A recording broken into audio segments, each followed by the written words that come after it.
안녕하세요. 하나님 말씀을 사랑하는 나그네 교회 교회 여러분, 그리고 말씀을 같이 즐겁게 읽어가는 그리스도 안의 형제 자매된 교회 여러분, 오늘은 이제 아모스 2장을 읽어갑니다. 사실 오늘은 여러분 2장을 보시죠. 아모스 1장을 보실 거고 또 이어서 이제 아모스 2장을 보실 겁니다. 부지런히 2장의 말씀을 보니까 하나님 말씀에 배부르시겠어요. 예, 오늘 아모스 2장을 보는데 1장에 이어서 이스라엘 주변 국가된 심판이 이어지고요. 그리고 북왕국 이스라엘과 남유단 심판을 2장은 담고 있습니다. 1장에서 봤던 그 주변 국가에 대한 나라가 아람, 그리고 블레셋, 그리고 두로, 그리고 에돔, 그리고 암몬, 이런 나라들을 다 심판 예언이 있었습니다.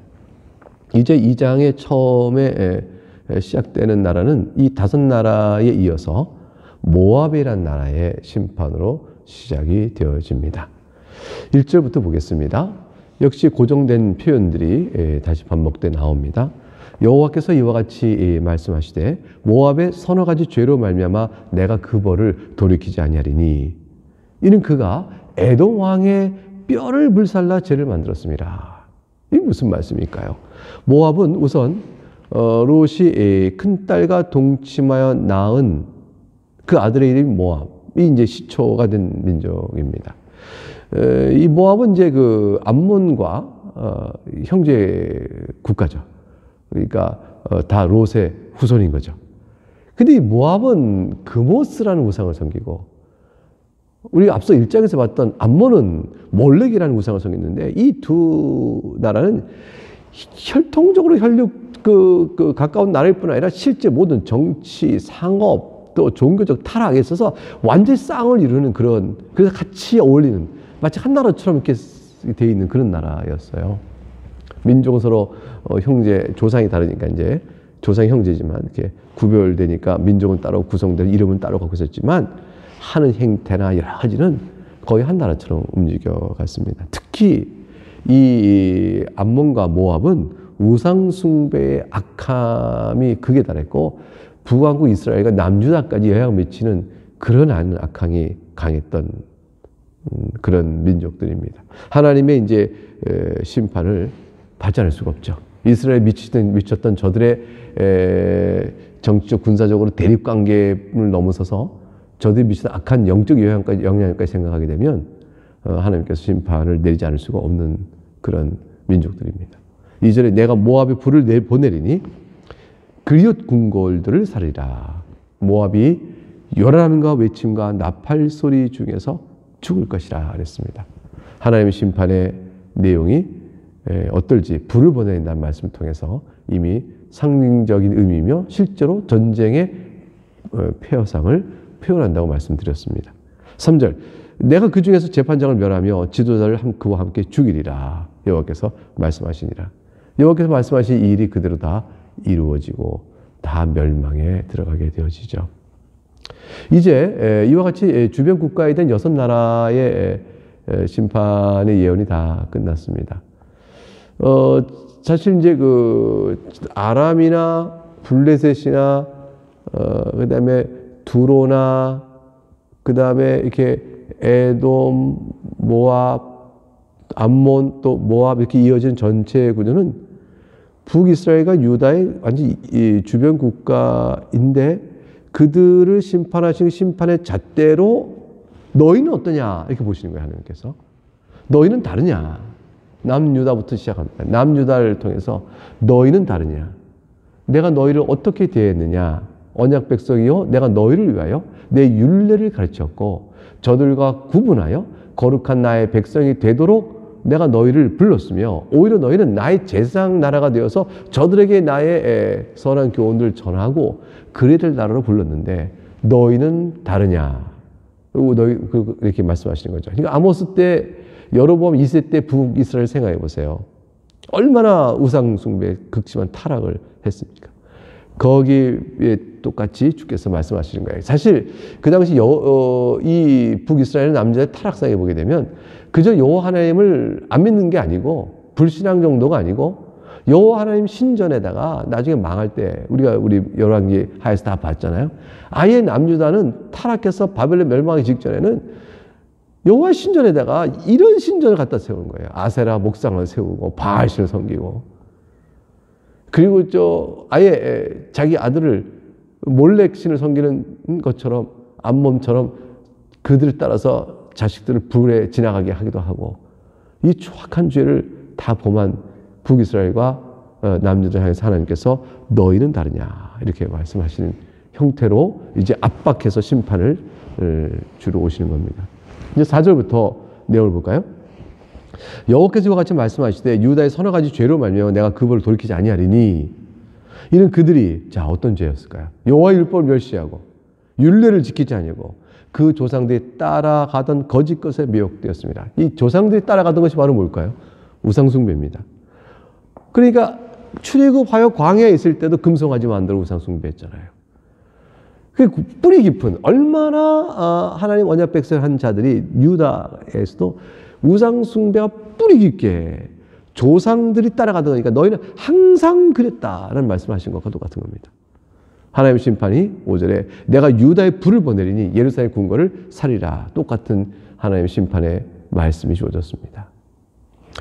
이제 이렇게 말씀이 주어지고 난 뒤에 6절부터 16절은 북왕국 이스라엘에 대한 심판의 예언이 길게 이루어집니다. 앞에는 다 그저 말씀 한 절 주고 또 한 두 절, 두세 절에 이제 그 죄를 지적하고 심판하신 내용을 모아졌는데, 북이스라엘에 대해서 6절부터 16절까지 쭉 이어져 가요.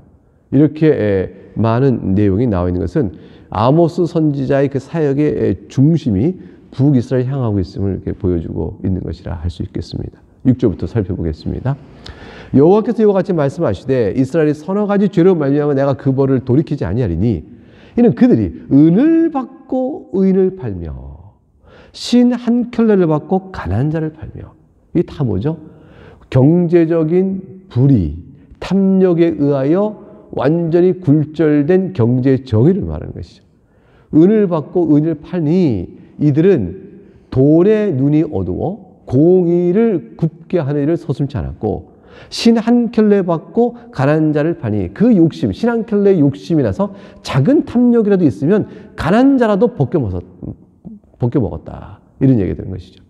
이게 무자비한 착취가 있었다, 이걸 말합니다. 7절에 힘없는 자의 머리를 티끌 먼지 속에 발로 받고, 이 얼마나 가진 자의 횡포가 컸어요?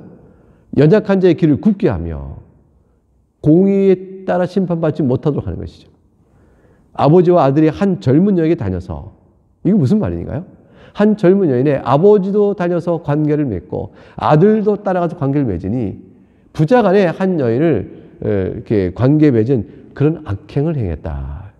하나님이 율례와 율법에 따라 비출 때 얼마나 하나님이 금하신 일이고 죄악시하는 일이었을까요? 그러니까 하나님께서 내 거룩한 이름을 더럽혔다, 이렇게 됐어요. 이 말씀은 너희가 알면서도 했다는 뜻이에요. 알면서도 했다. 북이스라엘의 타락은 하나님의 율례를 알면서도 이건 죄다 하는 것을 알면서도 자기의 정욕 때문에 고의적으로 하나님의 이름을 더럽혔으니 너희가 이런 악행을 하여 내 거룩한 이름을 더럽혔다, 하나님이 그렇게 말씀하신 것이죠. 이방인에게서는 너희가 내 거룩한 이름을 더럽혔다 이렇게 말씀하지 않으시잖아요. 하나님의 백성을 삼은 자의 죄악이니 너희가 내 거룩한 이름을 더럽혔다, 이렇게 말씀하는 겁니다. 8절에 모든 제단 옆에서 전당 잡은 옷 위에 누우며 그들의 신전에서 벌금으로 얻은 포도주를 마심이니라. 제단이라면 하나님께 제사를 드리는 것이니 하나님의 말씀과 율례와 가르침이 가장 생생히 기억나는 곳이어야 되죠. 그 자기의 죄악을 깨닫고 속죄제, 속건제를 올려드리는 곳이어야 되는 것이죠. 하나님이 제사 드리는 것은 죄인으로 나오는 거 아니겠어요? 그런데 그 옆에서 아랑곳하지 않고 자신들의 죄를 돌아보는 일에 아랑곳하지 않고 전당 잡은 옷 위에 누웠다. 이 전당 잡은 옷은, 겉옷을 보통 전당 잡히면요, 속옷은 안 되니까 이걸 바치면 출애굽기 22장 나온 율법에 의하면 해 지기 전에 돌려주라고 그랬어요. 왜냐하면 추워서 잠을 제대로 못 잡니다. 겉옷을 입을 삼아 잠을 자야 되는 가난한 사람들이 자신이 저당 잡혀서 옷마저 빼앗겨서 밤에 못 쓰면 덜덜덜 떨게 되는 거지. 그러니까 자기 헤어지기 전에 잡았더라도 헤어지기 전에 돌려주고 다시 낮에 필요하면 다시 그걸 받더라도 밤엔 돌려주라 했던 겁니다. 자비를 베풀라. 이렇게 하나님 말씀하셨는데 저들이 전당 잡은 옷 위에 자기들 깔고 누워요. 그러니까 얼마나 자기들은 배 뜨듯 등 따숩고 배부르게 사는 것이냐 말이죠. 그도 제단 옆에서 긍휼을 베풀어야 되는데 자기들 죄는 보지 않고 고의로 하나님의 말씀을 어기면서도 자기들 오히려 부를 축적하는 즐거움 속에 있었다. 근데 더 나아가서 오늘 말씀 뭐라 되냐면 8절에 그들의 신전에서 벌금을 얻은 포도주를 마셨다. 이들이 신전, 우상숭배 신전일 수 있어요. 거기서 벌금으로 가난한 자가 돈을 못 갚자 이자를 더 부과하거나 벌금을 더 내라 이렇게 해서 얻어진 것으로 부당한 이득을 취하면서 포도주를 마시며 쾌락을 즐겼다. 하나님 보실 때 매우 악했던 것이죠. 우상숭배 신전에서 저들의 쾌락에 따라 율법에 따라 행할 하나님의 백성들이 탐욕을 만족시키고 쾌락을 정욕을 만족시켰다. 9절에 그래서 하나님께서 말씀하신 거예요. 내가 너희를 어떻게 대했느냐. 그럼 너희가 그래도 되느냐. 이 9절부터 말씀이에요. 보세요. 내가 아모리 사람을 그들 앞에서 멸하였느니 하나님께서 이스라엘을 가나안 땅에 들어오게 하실 때 가나안 땅에 먼저 살던 아모리 족속을 멸하셨거든요. 그 키는 백향목 높이와 같고 강하기는 상수의 나무와 같으나 내가 그 위의 열매와 그 아래 뿌리를 진멸하였다. 하나님이 하신 일이죠. 이때 이스라엘은 변변한 무기 하나 없었어요. 그러니까 싸워서 이길 수가 없었었는데 아모리 사람들의 죄가 크니 하나님이 그때를 뒀다가 그 죄가 관영함이라고 그랬거든요. 죄가 찼을 때 하나님이 그 아모리를 심판하면서 마치 주변의 6나라를 지금 아모스가 쭉 일장에서 심판을 예언했던 걸 보는 것처럼 아모리 족속을 하나님께서 심판하심으로 내어 쫓고 북이스라엘을 그곳에 살게 하신 은혜를 베푸신 것이죠. 내가 너에게 이렇게 은혜를 베풀 거를 너희가 나에게 대해서 이렇게 악행을 할 수 있느냐? 이렇게 말씀하시는 거예요. 10절에 내가 너희를 애굽 땅에서 이끌어 내어 40년 동안 광야에서 인도하고 아모리 사람의 땅을 너희가 차지하게 내가 하였지 않느냐. 그런데 너희가 나에게 이럴 수 있느냐. 11절 하나님께서 더 저들의 죄를 추궁합니다. 너희 아들 중에서 선지자를 너희 청년 중에서 나신을 일으켰나니 이스라엘 자손들이 과연 그렇지 아니하냐. 이런 여호와의 말씀이니라. 하나님께서 이스라엘 연약성과 죄악된 복을 보고 하나님 뜻을 가르치고자 선지자를 내가 이렇게 세우기를 몇 번이며 심지어는 거룩한 삶의 모범을 보이도록 나신일까지 세워놨다. 너희가 어떻게 했느냐. 이스라엘이 하나님 보내신 선지자와 거룩한 삶의 모범으로 세우신 나신에 대해 이스라엘이 어떻게 행하였죠? 12절 그러나 너희가 나실 사람으로 포도주를 마시게 하고 선지자에게 명령하 예언을 하지 말라 했다. 거룩한 삶의 모범인 나신을 타락시켜버리고 하나님의 거룩한 말씀을 전하는 선지자에게 입 다물라 하고 예언하지 말라고 하였으니 너희에게 소망이 있겠느냐. 너희가 이렇게까지 악하냐 하시는 거예요. 그러니까 하나님께 이제 저들을 심판하실 말씀을 얘기하죠. 심판을 이렇게 표현했어요. 보라 곡식단을 가득히 실은 수레가 흙을 누름같이 내가 너희를 누를 것이라. 그 무거운 수레가 흙을 누를 때 흙이 꽉 박히는데 그렇게 누르면 누가 거기서 빠져나올 수 있겠어요. 빨리 다른 박질을 하는 자도 도망할 수 없고 강한 자도 자기 힘을 낼 수가 없으며 용사도 자기 목숨을 구할 수가 없으며 활을 가진 자도 설 수가 없고 발이 빠른 자도 피할 수 없으며 말 타는 자도 자기 목숨을 구할 수 없고 용사 가운데 그 마음이 굳센 자도 그날에는 벌거벗고 도망하리라. 너희가 가진 어떤 힘도 너희가 자랑하는 어떤 것도 내가 너희를 심판하는 날에 피할 자가 없고 저항할 자가 없다. 곡식단을 가득히 싣는 수레가 흙을 누름같이 내가 너희를 눌러버릴 것이라. 이렇게 말씀하셨습니다. 북왕국 이스라엘에 대한 하나님의 심판의 요약입니다. 이것은 끝나지 않습니다. 3장부터 하나님은 북왕국 왕국을 향한 죄상을 낱낱이 드러내시고 그들의 악행에 대한 심판의 예언을 3장부터 쫙 펼쳐가시게 되어집니다. 우리는 그 내용을 3장부터 볼 것입니다. 하나님의 심판은 경고 없이 오지 않습니다. 하나님께 경고를 하십니다. 미리 일깨워 주십니다. 때로는 온유한 음성으로 우리 마음을 부드럽게 타이르십니다. 그리고 때로는 강한 질책의 말씀으로 우리 마음을 책망하십니다. 그리고 죄를 깨닫게 하길 원하시죠.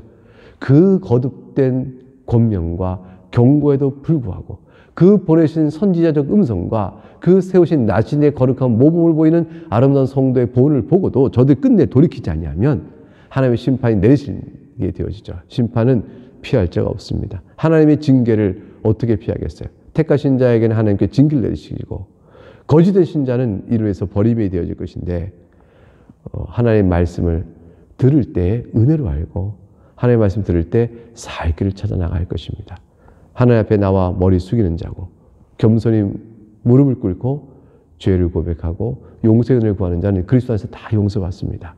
그리고 하나님의 거룩한 말씀을 지켜하는 자에게는 하나님과 사귀어 교통하는 경건의 행복과 그 즐거움을 우리에게 알려주십니다.